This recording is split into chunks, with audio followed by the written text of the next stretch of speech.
j'ai regardé la Coupe du Monde avec un autre œil. Lorsque je regardais les foules, tout justement. Lorsque je regardais les foules, il y a une compassion en fait qui m'a saisi. Quand je regardais les foules. Parce que regarde, tu vois, mettez-moi, voilà. Tu vois, t'as l'image un peu de la foule, d'un stade. Tu me suis? Tout un stade. Je crois que j'ai aussi mis l'image de 98, la victoire de 98. Et beaucoup nous prions que 2018 soit la même chose. Mais l'image de 98, voilà, les Champs-Élysées remplis. Et il n'y a pas de problème pour se réjouir par rapport au sport. C'est pas ça, pour moi, c'est pas ça le problème. Il n'y a pas de souci. Mais c'est la foule. C'est juste, je cherchais une foule. Tu me suis?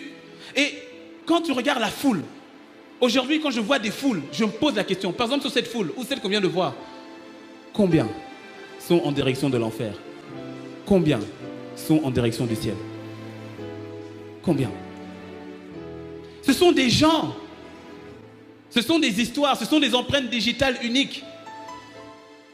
Cette foule est représentée de personnes uniques, à valeur unique. Et Dieu aime chacun d'entre eux. Chacun d'entre eux.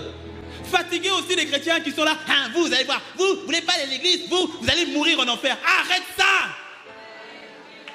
C'est pas de Dieu. C'est pas de Dieu. Matthieu 9, Jésus, voyant la foule, fut ému de compassion. Il fut ému de compassion. Voyant la foule, cette foule, il y avait des drogués, il y avait des prostituées, il y avait des voleurs. Mais Jésus voit la foule, il dit, ils sont comme des brebis languissantes qui n'ont point de berger. Où sont les bergers? Où sont les ambassadeurs? Jésus n'a pas eu la même interprétation de la foule que la plupart d'entre nous faisons. Il n'a pas eu la même lecture. Une foule. Alors la question de savoir, mais sur cette foule, combien prennent la route du ciel? Et combien prennent la route de l'enfer? Dis-moi un bon amen. C'est pour cela, tout à l'heure, si tu es ici, reviens à 17h. Reviens à 17h, mais ne viens pas seul. Reviens à 17h, viens avec un bon footeux ou une bonne footeuse. C'est-à-dire quelqu'un qui aime vraiment le foot. Viens avec, dis non, viens, écoute, on va suivre la finale. On va suivre la finale avec d'autres jeunes. Avec d'autres gens. Ouais, t'inquiète, écran géant. Dis-lui, viens, mais quelqu'un qui ne connaît pas Christ, emmène-le. Ce qui s'est passé mardi va se repasser dimanche. Aujourd'hui. Ah. Mais de manière multipliée. Emmène-le.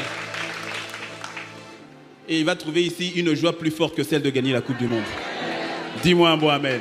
Dis-moi un bon amen. Et si vous me suivez par internet, venez à 17h. Quelqu'un dit amen.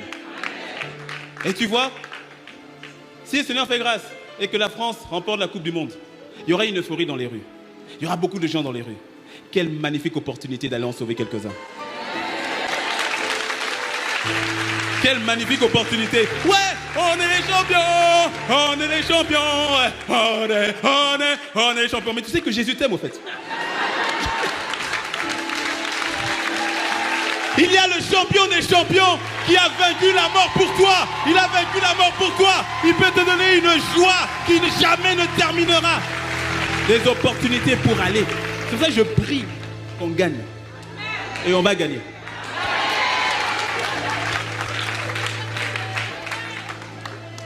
Et cette foule qui sortira, nous aussi on va sortir.